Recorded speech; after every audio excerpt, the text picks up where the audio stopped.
All right, welcome to Heck. This is Blackrock Gnomeregan week, a very challenging dungeon week. It's probably one of the hardest sets I've done. I just feel the heroes are not very well equipped to handle what's going on here. So, starting off, I picked the Poison Relic. I think that overall it's just the best. The bosses here like to spam squads. They have trash health, and it also helps to do a little bit of extra damage to the towers and the bosses themselves, which is really nice for just ending the game. Now, the Blackrock banner isn't bad either. I'd say it's probably the weakest of the banners, but at least it helps you protect your base and gives you a little bit of a buffer, particularly on round 2, where you can get overrun pretty easily.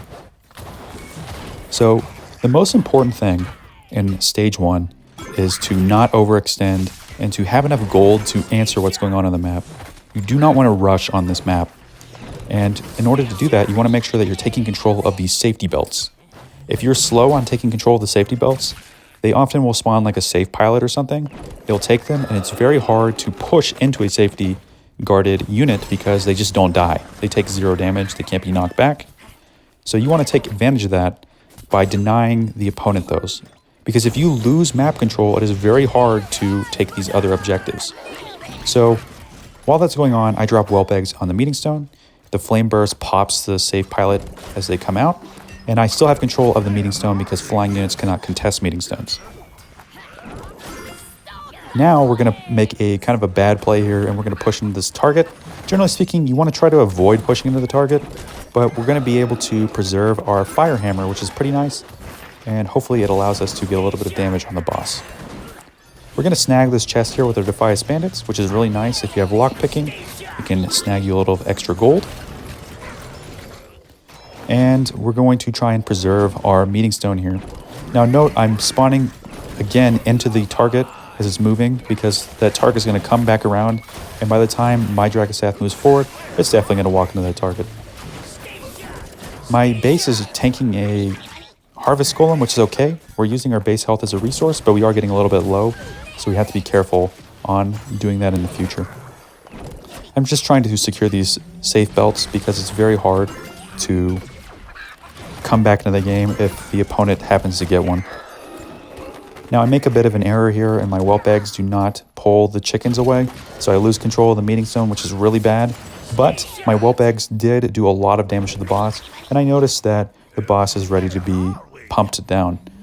Sometimes you have to make an all-in decision. If the boss is really low, it's time to cycle and kill the boss if you're not able to defend your base.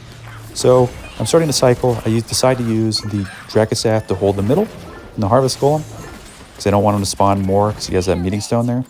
And I'm just trying to cycle to my whelp eggs and my safe pilot to burn the boss down with poison. It's pretty straightforward. Usually you want to try and get to overtime so you have a little bit extra gold to work with. It's a little bit safer, but sometimes you get it all in like I did there. Now, Band of the Protector isn't very good here. We're only saving 1 gold in a rotation, and the most important thing is to have a strong push going out. So we're going to go with Troll's Blood Potion. It's not the best, but getting a little bit of a heal on all your units is really nice just to make that push a little bit stronger. You want to basically hold your base. You see I'm pausing here to make a decision on whether or not I'm going to take this chest in the opener. I happen to get a very good opener, and I decide, okay, I'm going to push this tower on the left, which is my first mistake of this run, and it costs me an attempt. So you never really want to push into these towers by yourself because the opponent will try and counter push you, and the tower will help him defend your push. So you're basically taking extra damage for free, and I threw away my gold advantage, and this cost me an attempt on this run. But going into the next attempt, we'll learn from this, and we'll do better. So this time, we're going to pause again. We're going to assess how we're doing this, and we're going to do what the opponent did, and we're going to use our barracks as a resource. The barracks is going to do a little bit of extra damage to his units, and on top of that, we're going to use our barracks health as a damage sponge so our other units can stay healthy and push forward into his tower. Now you'll see here I kind of messed up the whelp eggs, and I'm taking a lot of base damage that I should not be taking here, but it's okay because all that really matters is that you are able to make it to the end of the run with a little bit of health on your base, particularly if the opponent does not have unbound units that they can spam at your base. This particular opponent doesn't have any unbound units, so we're not worried about him killing us with some sort of cheap shenanigans like the first boss does with Safe Pilot. You do have to watch out a little bit on that one. We do our counter push on the right. We take the right tower, And he's going to go after this chest in the middle. So I decide to send my Defiaces forward. And I'm going to use my whelp eggs on his leper gnome, which will pop instantly because it has a poison aura that pops the eggs instantly. And I'm going to use my Defias bandits to cap the chest. So I take the 2 gold and I maintain my gold advantage. Now I need to secure the left tower, because I know if I don't secure this tower, he's going to be able to backdoor me at some point in this game. So because my barracks health is so low, I must take this left tower. Some people like to just opt all in on the 1 tower and try and take down the boss, but I feel kind of obliged to take this left-hand tower. If you can stabilize from this point, it's pretty easy sailing. I feel pretty confident on the right as I see the trolls getting hit, and then I realize that the troll is actually out of range after every second hit. So I decide to kind of overcompensate here. I send in my save pilot to take out the remaining health on his units. I use the whelp eggs to take back the tower. Unfortunately, he doesn't have any range units to challenge my whelp eggs, so I'm able to stabilize here and take both towers back. So from now on, it's going to be kind of a slow roll for us, where we're just trying to keep our towers healthy, because I find that if you lose a tower, it becomes very hard to claw back into the game. Generally speaking, it means that the opponent has managed to snowball enough to do a counter push, and it becomes very hard to take the tower back and maintain a gold advantage to contest the opponent. So for that reason, we want to try and build up our gold and answer our opponent as effectively as possible. I was hoping the Drakkisath would pull the boss's attention sooner, so my Firehammer would get some meaningful damage on the boss, while the Firehammer answers what was spawned on the right. I try and take this chest with my Dark Iron Dwarf, and we're going to have to get prepared here to defend on the right again. We're just doing slow pushes. The whelp eggs are again kind of bad. This is one of my weakest abilities in this game, I'd say, is placing the whelp eggs. But fortunately, Drakkisath's elemental resistance keeps the whelp eggs alive, and they're going to do a little bit of chip damage to the boss at least. We do lose our tower. We use it as a damage resource, but Drakkisath easily takes it back. This is one of his greatest strengths, is if the tower is tanking, Drakkisath can just turn over the tower after it's taken, and he can take it back very quickly. Because he has that elemental resistance, he doesn't really take a lot of damage from the irradiated poison vents in the middle either. And so I send the Firehammer up the middle to take the chest. We want to keep denying that from the opponent.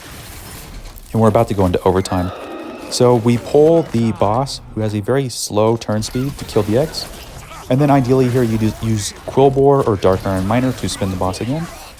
And hopefully it would protect your whelp eggs. I was a little bit slow. I think you would want to actually spawn your whelp eggs a little bit further from the boss. That way when he kills the whelp eggs, he's incentivized to turn to the Dark Iron Miner because it'll be closer. And the whelps are considered a new unit, I believe, so it will reset his aggro effectively. And this will allow the whelp eggs to attack for a little bit longer.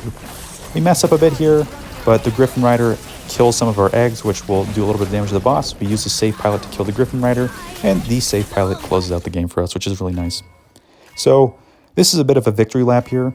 I find that the second boss is a lot easier if you have Quillbore, but we took Dark Iron Miner, which makes the third boss a lot easier. Light Feather is really bad with the whelp eggs because it makes the whelp eggs harder to crack. But Chromatic Shroud is okay, so we're going to go ahead and take that. I think it makes your whelps themselves, not the whelplings, it makes them stealth, not the eggs.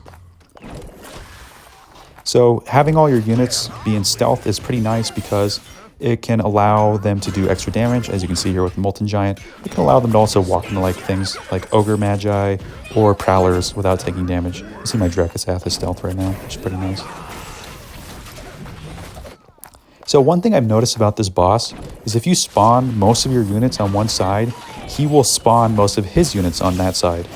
So you only really have to send one unit on the other side to take those light bulbs, and then on the other you can focus all your efforts on countering his units and doing as much damage as possible. So you'll see here I'm having a pretty easy time of managing his units because most of my units are stealth, so I'm getting pretty advantageous trades, and he's spawning all his units on the one side, so I'm doing pretty well here. The nice thing with Dark Iron Miner and Kobold is it's very easy to just mine all the gold, so you'll always have a gold advantage. This boss right here is one of the reasons I like taking Coming In Hot. I wish I talked about this on the second round, but Coming In Hot allows you to take these light bulbs very comfortably, and It also allows you to kill the trolls and the mountaineers a lot more easily because of the burn damage afterwards. So you can see I'm starting to switch sides because he's starting to switch his spawns to the right side. And my Dark Iron Miner is going to be able to hold the left side by himself. I do have Fury on him, which makes it easier for him to be a combat unit. But it shouldn't be that important. If you have a gold mine or the armor, it should work out just as well. Now note here, I do have a Defiance Bandit helping my miner on the left. I don't think it's that big of a deal. I think there's basically a gold threshold, and if you go over like 4 gold, the boss will start trying to challenge those units. And generally speaking, the boss won't really do much otherwise. So from this point on, we're in a very comfortable lead. You can see that there's very much no threat to us. And yeah, it's very easy if you take Dark Iron Miner as your 2 cost. It's a little bit harder if you don't have that extra miner to just pump the gold. So yeah, this was a pretty effective run. I think it took me about 5 attempts. I was -2. This is a very difficult week for both heroes. And now I'm going to show you some alternative builds. I think that Huntress is a lot better in this dungeon because there's just so much junk, so many squad units. And if you have Elven Might and your Huntress is a good level, she can carry this dungeon by herself. But unfortunately, my Huntress is common or uncommon, and I don't have Elven Might. Otherwise, I'd be running her. So because of that, my Firehammer actually was rare, so I ran her, and she has some pretty decent talents. Now, you're definitely going to want Whelp Eggs with Flame Burst. Gargoyle is great on these maps, particularly the first and the second bosses for taking a tower and challenging the first boss. I like coming in hot on Safe Pilot for the reasons mentioned above, cracking the bulbs, and you can have whatever talents on the other units. We run the Defiance to cycle faster. And then, of course, I run Shaman to grant my Earth Shield to my units. You don't have to run Shaman. You could run Gargoyle instead. It's up to you. And that concludes my Drakkisath guide.